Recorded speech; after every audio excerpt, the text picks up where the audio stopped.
L'année 2014 est une année d'innovation.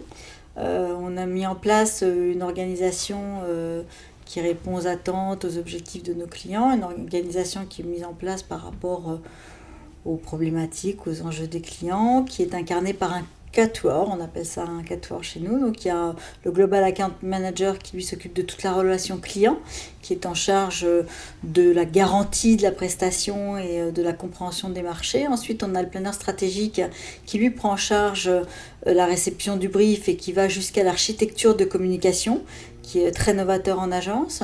Ensuite on a créé un nouveau poste qui est le Connection Planner, qui lui est garant de toute la partie activation, qui est aujourd'hui très lourde dans nos métiers, parce que avant on avait 3, 4, 5 points de contact, aujourd'hui on a une multitude et une foultitude de possibilités.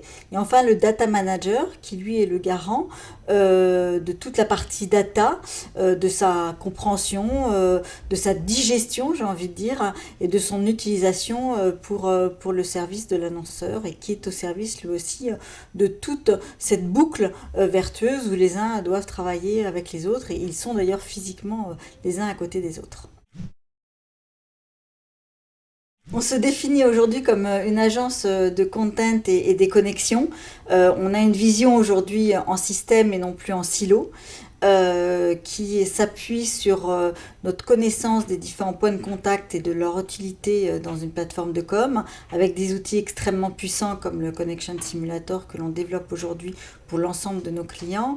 On arrive à avoir des plateformes de com qui sont extrêmement puissantes grâce à tout l'apport du network, puisqu'on est quand même aujourd'hui Mediacom le premier network qui est mis classé selon le RECMA, donc on a une puissance de feu qui est importante, une vision qui est worldwide, et on est supporté aujourd'hui par le groupe M, qui est le premier acteur partenaire des médias en France aujourd'hui, puisqu'on est leader en termes d'achat d'espace.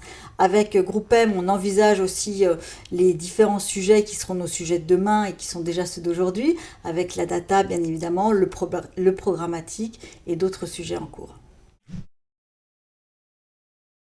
En fait, chez Mediacom, on a intégré le contenu au cœur de toute notre activité aujourd'hui et de toute la plateforme. On a du mal à aujourd'hui distinguer contenu de digital. Donc il a fallu qu'on démarre par la première brique pour y intégrer l'intégralité du contenu, qui a été une formation intense sur la partie digitale.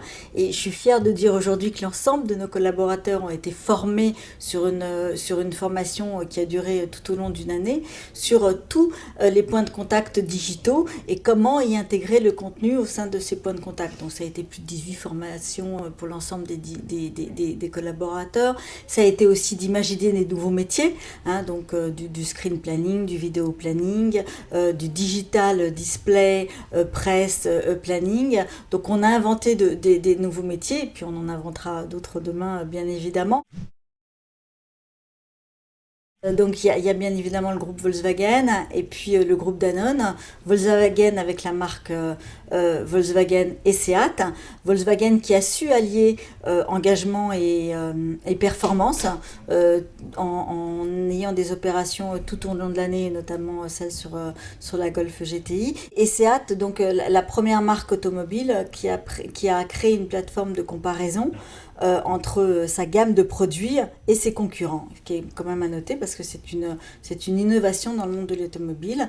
Et le second groupe qui est Danone avec Actimel, le blockbuster quand même des produits frais chez Danone, qui a osé prendre la parole en digital au détriment de la télé, qui est quand même le média qui fait foi dans ce marché-là. Donc déjà en ça, j'ai envie de dire que c'est une innovation, qui a choisi une opération 100% digitale avec le dynamisme et l'innovation du moment qui est le hashtag FEL.